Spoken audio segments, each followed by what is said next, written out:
an Irishman from County Galway. Patrick Whelan, like many Irish people of his time, grew up hating the oppressive rule of the British Crown, and at a young age found himself drawn to revolutionary causes. His older brother John, a member of the Fenian Brotherhood, one of several paramilitary groups seeking Irish independence, was charged with arson for torching a Royal Irish Constabulary office in the Dublin suburb of Tallaght, and this had a great influence on Patrick.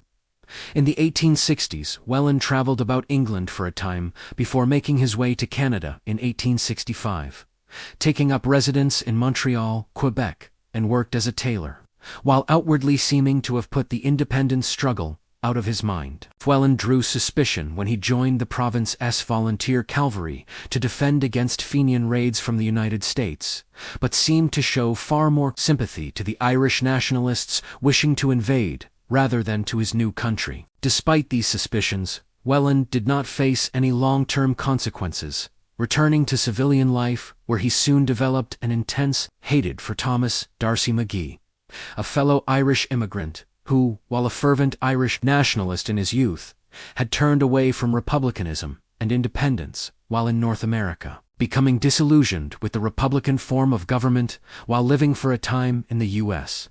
McGee, a politician in the Canadian Parliament, stressed that Canada needed to strengthen its connection to Great Britain, not weaken it as some French Canadians desired to do.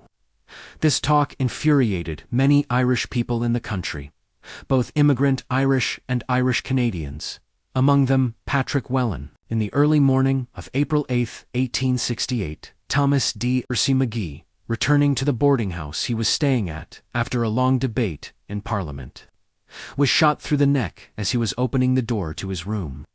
It killed him almost instantly. Patrick Whelan was swiftly arrested alongside 30 other Irish immigrants, and when it was discovered, he carried a Smith & Wesson pistol, the very same weapon used to take McGee's life. He was charged with murder. Whelan maintained his innocence throughout the trial, but the jury refused to listen to his defense. Sentencing him to death by hanging, Patrick James Whelan was executed on the 11th of February, 1868, in Carleton County Jail.